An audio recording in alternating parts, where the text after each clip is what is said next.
Pemirsa Live Channel, senang sekali ketemu dengan kami berdua saat ini dalam acara Ngopi, Ngobrol Pintar Teologi. Ya. Jadi teman ngopi semua nih, hari ini kita akan ngebahas soal Malin Kundang. Nah, jadi kayak gini. Nah, Malin Kundang. Nah, Ngopi yuk. Gitu. Ngopi yuk. Ngobrol pintar yuk gitu ya. Ngobrol Pintar Teologi. Sebelumnya Bang, gue mau tanya Bang, Malin Kundang itu maksudnya apa tuh Bang, Malin Kundang? Cerita Malin Kundang. Jadi kita ingat dong, zaman dulu ada cerita kan. Ada satu anak kecil, anak muda nih, namanya Malin Kundang. Terus dia dibesarin sama ibunya, terus berdagang keluar pulau. Nah, kemudian ternyata dia sukses. Balik ke rumah, ibunya datang, dia ada anak. Ini Malin Kundang sekarang udah sukses. Datang pakai kapal gede gitu. Terus ada istrinya. Pokoknya udah jadi orang kaya. Dulunya ibunya orang miskin kan. Ibunya datang, nggak diakuin ibu. Ibunya marah, dikutuk, jadi batu. Ingat ya? Nah, saya bikin penelitian. Kita teliti mengenai Yudaisme. Yudaisme, waktu itu saya bikin penelitian tentang Yudaisme. Yudaisme itu kan ibu kekristenan. Iya dong, akar kekristenan itu adalah Yudaisme. Dulu banget, orang-orang Kristen itu adalah orang-orang Yahudi. Nggak ada bedanya. Orang Kristen itu dulu juga ibadahnya di sinagog bareng-bareng sama orang-orang Yahudi. Jadi Yudaisme itu kayak semacam agama Yahudi lah ya. Iya. Sekarang kita ngomong gini aja jujur-jujuran. Alkitab kita itu isinya kitab siapa? Kitab Yahudi dong. Iya betul. Mulai dari perjanjian lama sampai perjanjian baru, kejadian sampai wahyu. Itu kan orang Yahudi punya. Allahnya dia kita sembah jadi Allahnya kita. Yesusnya dia menjadi Yesusnya kita. Nabi-nabinya dia jadi nabi-nabi kita. Nah, terus kita bertumbuh sebagai anak, kita bertumbuh besar. Jadilah kekristenan hari ini, betul kan? Tapi kekristenan hari ini kok musuhin Yudaisme ya? Ada semangat-semangat anti Yudaisme dan lain-lain. Ada penulis-penulis Kristen misalnya, adalah beberapa, contohnya Pentakost dan beberapa penulis-penulis yang lain musuhin ke Yahudi itu, dimusuhin. Itu bagaimana sih? Kalau menurut begitu? Menurut Abang itu kenapa seperti itu? Ibarat Malin Kundang jadinya. Oh, jadinya seperti kalau gitu, kayak Iya, Malin Kundang gitu. kekristenan itu bagaimanapun kita harus ngerti kekristenan itu akarnya adalah Yudaisme. Nah, jangan lupain dong. Gitu. Kalau kita lupain akarnya itu, si Yudaisme itu, lupain. Banyak ucapan-ucapan, banyak ajaran-ajaran Yesus yang kita nggak ngerti. Tes. Oke, tes ya. Kita kalau mau mengampuni harus berapa kali kata Tuhan Yesus? 7 kali 7 kali 70 kali. Kenapa? Gue nggak paham. Kan problem kan. Ya makanya kita sekarang duduk sama-sama, kita mau ngopi ya kan. Ngobrol pinter kan. Kenapa ada 7 kali 70 kali? Nah, ternyata ada latar belakang. Latar belakangnya gini ya. Anak Yahudi itu adalah anak yang pinter, anak yang belajar, anak yang menguasain kitabnya. Umur 13 anak laki, kita anak laki kan, umur 13 hafal seluruh kitab dari Kejadian sampai Maliaki, hafal mati. Semua titiknya, semua komanya hafal mati. Itu wajib. Wajib, harus. Dan itu betul-betul hafal. Harus dijalanin. Pendidikan mereka dimulai umur 5. Dari umur 5 mereka belajar, ngapal, umur 13 itu udah hafal mati. Jadi waktu guru Yahudi bicara sama anak Yahudi, dia hanya perlu ngomong sepotong kata. Si anak Yahudinya tahu ayat mana yang dikutip. Oh, oke. Oke ya. Oke. Nah, sekarang Tuhan Yesus ngajar kalau kita mengampuni harus 7 kali 70 kali. Ayat mana yang dikutip? Kan kita anak Yahudi nih, coba jawab. Bingung kan? Ayat mana? Pertama gue orang pertama, jadi gue nggak tahu. Gue nggak tahu ayat mana nih. Nah itu Kejadian 4. Kejadian 4:24. Jadi Tuhan Yesus lagi ngutip Kejadian 4 ayat 24. Di seluruh kitab Yahudi itu hanya ada satu kali pengucapan 70 kali. Yaitu di Kejadian 4:24. Tentang apa tuh Bang? Tentang anaknya Kain. Namanya coba kita lihat aja. Kejadian 4 Supaya jangan salah ya kan. Kejadian 4 ayat 24, coba lihat dulu.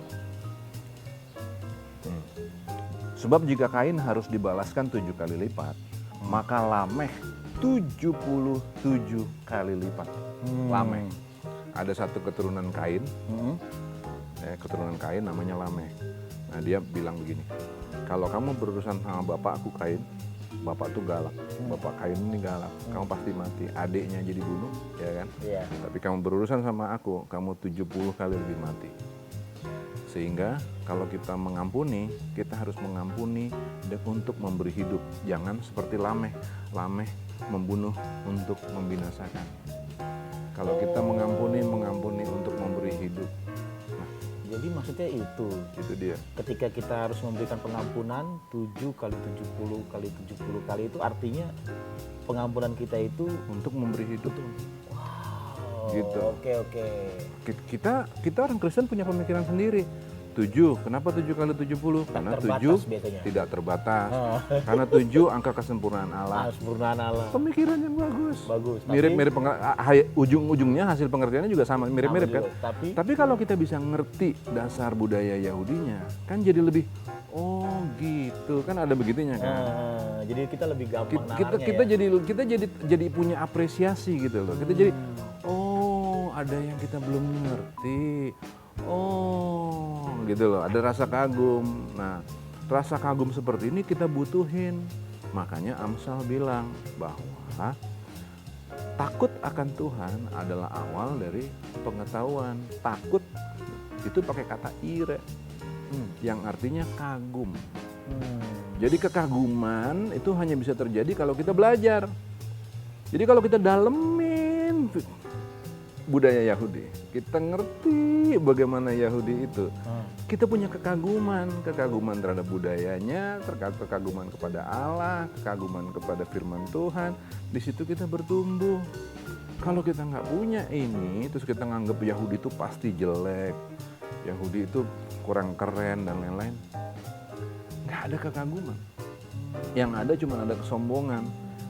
Nah, kesombongan seperti itu ibarat malin kundang. Nggak boleh kayak begitu. Ibu kita kok, Yahudi itu ibu kita, Yudaisme itu ibu kita.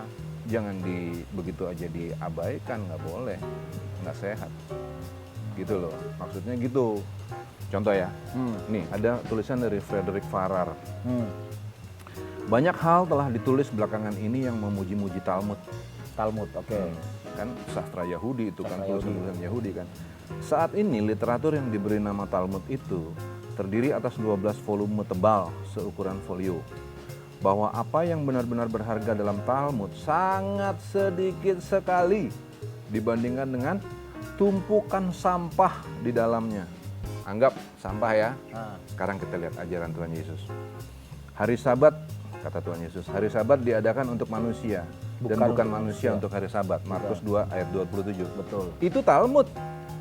Ajaran Yudais itu, hari Sabat diserahkan ke dalam tanganmu, bukan kamu diserahkan ke dalam tangannya. Yoma 85b. Kemudian Tuhan Yesus ngajar lagi, sesungguhnya segala sesuatu yang tidak kamu lakukan untuk sesamamu, kamu tidak melakukannya juga untuk Tuhan. Matius 24:45. Talmud itu. Seseorang yang mengkhianati sesamanya sama saja seperti ia telah mengkhianati Tuhan. Tosefta Shvuot pasal 3.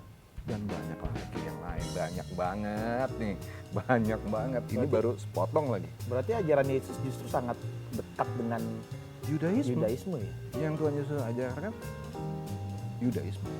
Tuhan Yesus itu adalah orang Yahudi, guru Yahudi, mengajar Yudaisme kepada masyarakat Yahudi, penganut Yudaisme. Begitu juga Paulus. Paulus juga ngajar Yudaisme. Bagaimana caranya kemudian tulisan Talmud yang dikutip oleh Tuhan Yesus, diajarkan oleh Tuhan Yesus pada zamannya, kita tuding hari ini sebagai penuh sampah. Jadi nggak cantik kan? Kekristenan nggak boleh begitu. Kitabnya kita ambil jadi kitab kita, Tapi Tuhannya jadi Tuhan kita, tapi agamanya kita anggap sepi, bahkan kita anggap jelek. Apa bedanya kita sama malin kundang? Padahal kita anak-anak terang, kita anak-anak benar.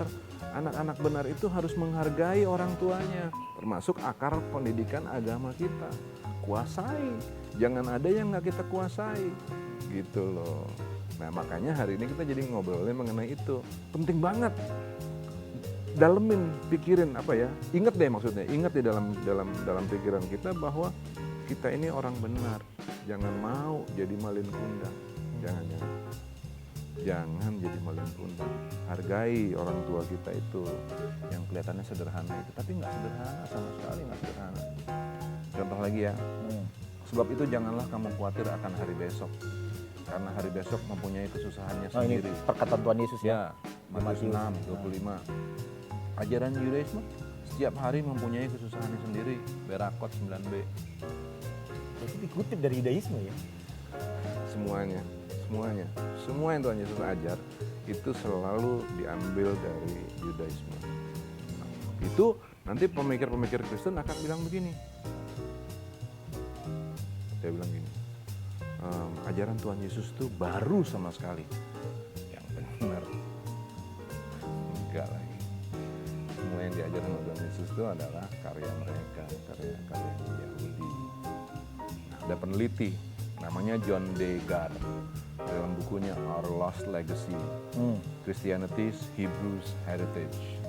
Jadi dia ini nulis mengenai akar budaya Kristen di dalam budaya Yudaisme. Dia nulis begini. Kekristenan hari ini bagaikan anak durhaka, malin kundang dong, yang tidak mau mengakui orang tuanya. Padahal akar kekristenan adalah Yudaisme. Tanpa Yudaisme, kekristenan tidak akan pernah ada. Apabila kekristenan tetap tidak mau mengakui akarnya yang berasal dari Yudaisme, hal ini adalah suatu penyimpangan sejarah yang paling ironis. Bang, ini obrolan makin menarik nih, tapi abis ini nih kita akan bahas nih, apa yang sebenarnya harus kita lakukan sebagai orang Kristen dalam kaitannya dengan iman percaya kita, berkaitan dengan yang tadi kita bahas bahwa apa sih yang harus kita lakukan sekarang kalau misalkan tadi pengajaran Yesus itu banyak kaitannya dengan Yudaisme tuh, hal praktis apa sih yang harus kita lakukan nanti? Bagaimana supaya kita bisa menemukan kekristenan yang benar juga pada akhirnya kan? Nah itu harapan kita. Jadi kita akan break dulu Bang. Nah, nanti kita akan lanjutin lagi ngobrolan kita. Jadi jangan kemana-mana teman ngopi, tetap di Ngobrol Pintar Teologi.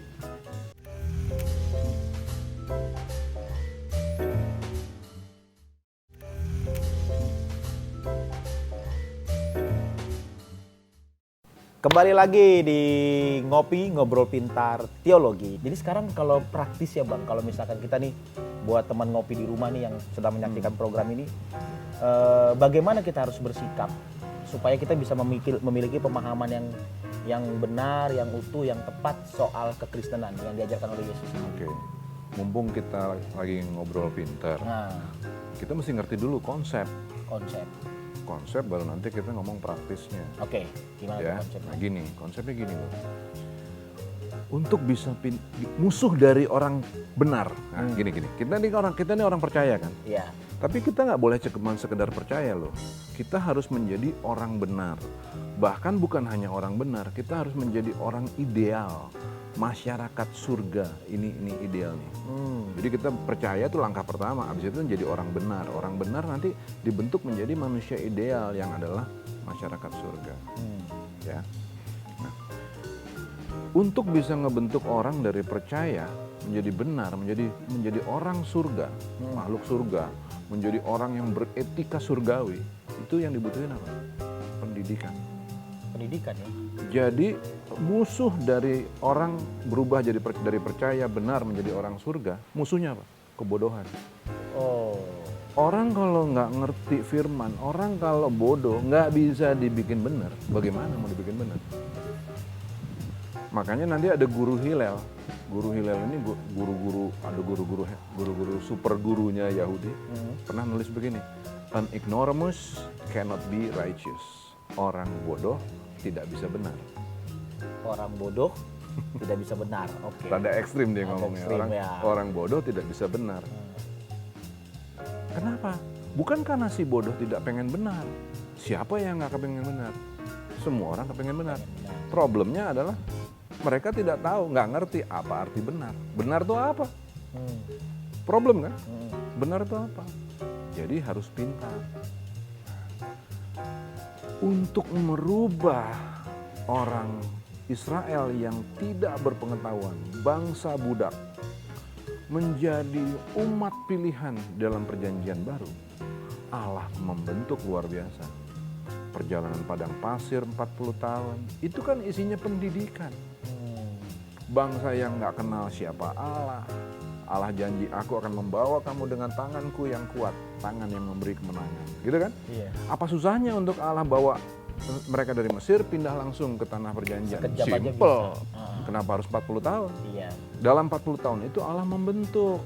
Orang-orang yang gak mau dibentuk, yang tetap bodoh, gak masuk ke tanah perjanjian. Mereka yang dibentuk, mereka yang pintar, itu yang masuk tanah perjanjian. Dan itu Ya kan? harus itu. Harus.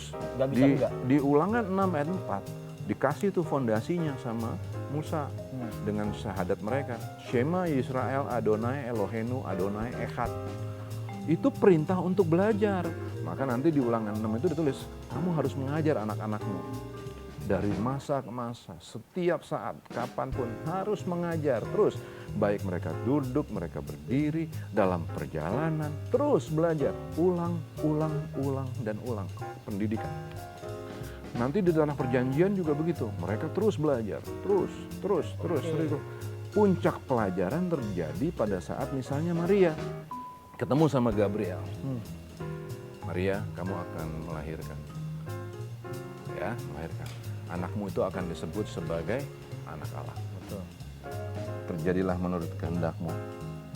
Bagaimana caranya? Kenapa tiba-tiba Maria tunduk? Terjadilah menurut kehendak. Nah, itu salah satu teks yang juga bikin bingung. Pendidikan.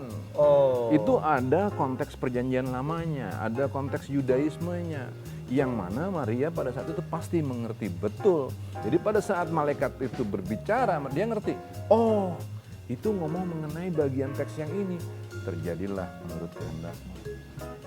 Bukan sesuatu yang adikodrati yang tiba-tiba kayak kayak wah, begitu. Itu karena latar belakang Yahudi. Latar belakang Yahudinya. Dia belajar, Dia kuasai dia kitabnya. kuasai kitab. Jadi Akhirnya pendidikan itu penting. ketika malaikat ngomong jadi nyambung. Nyambung. Kitanya yang nggak nyambung pas Kita baca. yang nggak nyambung karena kita nggak pernah belajar. Oh. Orang Kristen terakhir belajar kapan? Pas mau dibaptis. Sekolah minggu. Sekolah minggu. Ya. Sekolah minggu. Abis sekolah minggu Selesai. kita nggak terlalu dalami lagi kan. Nah padahal untuk orang Yahudi tuh umur 13 tuh untuk laki udah hafal seluruh kitab. Wow. Nanti untuk orang-orang yang paling pintar, orang-orang yang paling pintar, pendidikan terus berlanjut sampai umur 30. Kita nggak ada program itu. Bagaimana kita bisa menguasain kitab? Jadi pendidikan itu penting sekali dan ini kita nggak jalankan. Nah pendidikan secara umum, kita ngomong pendidikan secara umum, itu kan selalu membentuk menjadi manusia ideal. Selalu. Tujuan pendidikan itu adalah membentuk manusia yang belum ngerti apa-apa. 1 tambah 1 berapa? Nggak tahu. Diajar jadi pinter. Tapi kan bukan cuma jadi pinter. Diajar menjadi manusia ideal. Ya. Begitupun manusia rohani. Manusia rohaninya orang Yahudi masih nol. Kemudian dibentuk menjadi ideal. Sehingga orang Kristen hari ini harusnya juga begitu. Di gereja itu kita dibentuk menjadi manusia ideal. Dari nggak kenal firman, mengerti firman, apal firman, mengerti firman, ngerti bagaimana aplikasinya, menjadi manusia ideal. Harus begitu. Baru pendidikan gereja itu baru bisa sukses. Nah, kalau ini dilewatin, idealismenya ini dilewatkan, nggak ada pendidikan yang cukup dan lain-lain, ya sedih. Makanya nggak heran nih, sobat ngopi, teman ngopi, kalau Israel tuh pinter-pinter sampai sekarang. Iya.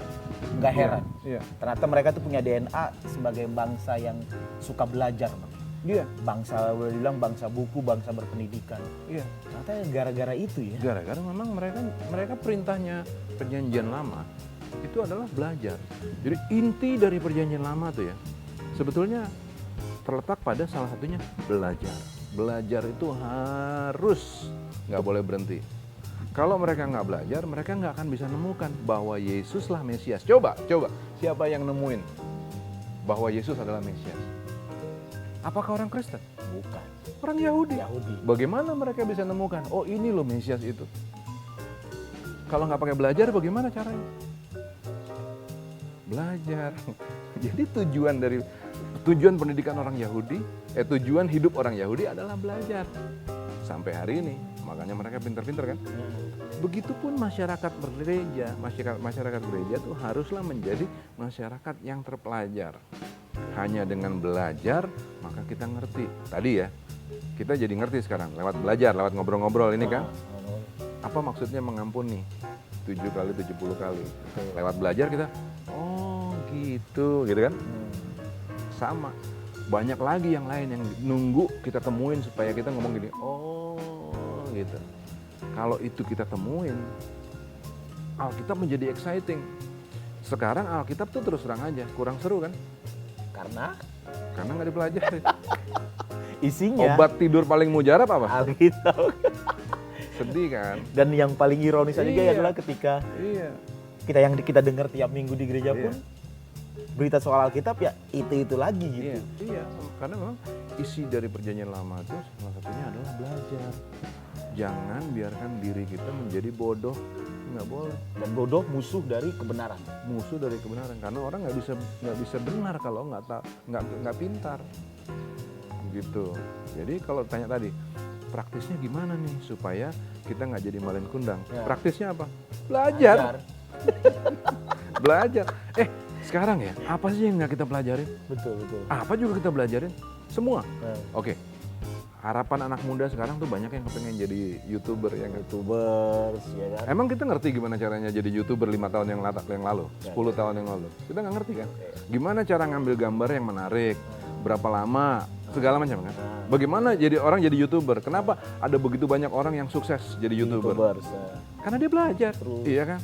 Dibikin angle-angle yang baru, ya kan? Cerita-cerita baru, segala macam gitu kan? Belajar kan? Kenapa terhadap Alkitab kita nggak belajar? Kalau nggak belajar ya kita jadi malin kundang. Tapi gimana Bang kalau misalkan sekarang ini di gereja, kita kan sering dengar yang penting ya lu percaya aja. Kristen mah gak usah ribet, gak usah ngejelimet. Udah percaya aja jalanin, itu jadi orang baik apa gimana kayak gitu-gitu juga. Oke. Ya jadi berarti kita masih belajar sekarang. Apa sih arti kata percaya itu? Kalau percaya seperti yang tadi diomongin, sekedar percaya aja. Terus apa bedanya kekristenan sama agama lain? Agama lain kan juga gitu kan, udah percaya aja deh, percaya aja. Kekristenan lebih dari itu. Kekristenan itu adalah orang percaya yang dirubah jadi orang benar supaya nanti jadi makhluk surga. Maka percaya itu harus punya makna lebih dalam. Contohnya, dalam perjanjian baru, percaya itu kata dasarnya pisteuo, kata aslinya ya. Pisteuo, yang artinya memberikan diri kepada yang dipercayai. Memberikan diri. Memberikan diri, kita memberikan diri kepada yang dipercayai. Seperti anak kecil percaya sama bapaknya. Anak kecil bilang, "Pak mau berenang, Pak. Mau berenang, itu ada kolam renang. Pak mau berenang." "Nggak bisa sayang, kamu belum bisa berenang." "Tapi mau." "Nggak bisa." "Mau." "Stop." Dengerin. Kalau kamu nyemplung situ nanti kamu tenggelam. Jangan. Anak nunduk. "Ya udah, Pak." Itu memberikan diri kepada yang dipercayai. Itu percaya. Oke. Gitu.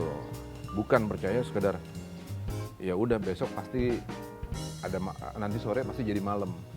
Besoknya pagi. Itu bukan percaya. Bukan percaya yang dimaksud dalam Alkitab, bukan percaya yang menjadi standar orang benar. Apalagi makhluk surga. Bukan itu standar. Standar orang benar percaya adalah memberikan diri kepada yang dipercaya. Coba. Kan banyak banget yang mesti kita pelajarin kan. Berarti kalau kita kembalikan ke tema tadi malin kundang, Ya. untuk kita orang-orang percaya, untuk kita orang-orang Kristen berarti Ya. adalah sebuah keharusan seperti Israel yang telah memberikan contoh buat kita. Ya. Dalam hal percaya kita kepada Allah pun kita harus belajar. Iya. Paksa diri termasuk bagian. Iya. Musa itu dipilih sama Tuhan. Nih, Musa itu ya dipilih sama Tuhan untuk ngajar.